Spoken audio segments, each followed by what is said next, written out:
Match the paintings. Match the paintings. I don't play Roblox. I haven't actually really touched Roblox since maybe the 6th grade. But recently, I was introduced to a little horror game called Doors. I did not expect much from this. I had played horror games in Roblox before, and they usually just consisted of some low-quality PNG chasing you around with scary noises playing. My friends told me that this game was genuinely scary, but obviously, I didn't believe them. It's a Roblox horror game. How scary can it be? Run! This is the most intense. Oh, it killed me. Okay, not actually that scary, but it is well made and actually quite fun. The game is really simple. You walk through doors. A lot of doors, 100 to be specific. You start off at door 1 and navigate each numbered door sequentially until you reach the end at door 100. Sounds easy, right? I have still not yet actually gotten to door 100. So then I bet you're wondering what stops you from reaching door 100.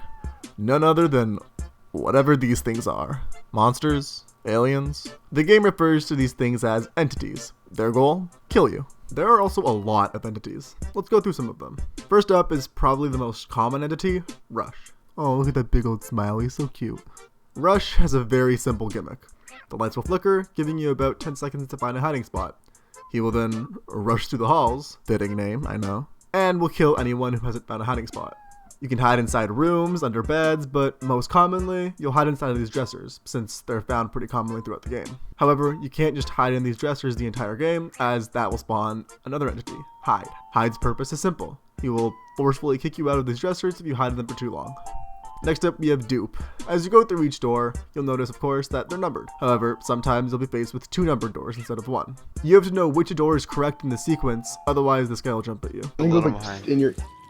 Okay. Okay. Seek is interesting. He spawns once, maybe twice throughout a single game, and initiates a chase scene, where you have to think fast, avoid obstacles, and get through unlocked doors. If you're too slow, he kills you, like with any chase scene ever. Eyes is simple. If you look at him, you take damage. He doesn't spawn too often and doesn't follow you around or anything, so just look down if you see him. Screech. I hate this thing so much. When you're in a dark room, sometimes you'll hear someone go psst into your ear. If you hear this, it means Screech is following you. You have to look around your peripheral to find him. If you stare at him, he gets scared and runs away. But if you don't notice his whisper, he screeches at you. Just noticing how simple all these names are. There's plenty of other entities throughout the game, but these are the ones you'll encounter the most often, and to be honest, I've very rarely encountered the other enemies. There really isn't that much to say about Doors. The game is incredibly simple, but for that reason, I love it. Its simplicity means that it's really well polished, and it doesn't even look like a Roblox game at first glance. If you told me this was just an indie game, I'd believe you. I find it's way more fun with friends, especially the first few times playing it since you don't know what to expect, but it'd probably be scarier alone. Not much to hate about this game. Unless you're Gabe. Gabe hates this game. I'd rate this like a 7 out of 10 game. That is, I guess, by Roblox standards. I rated the Wall-E video game 7 out of 10 as well, and that game seemed significantly better, so I guess it's kind of contextual.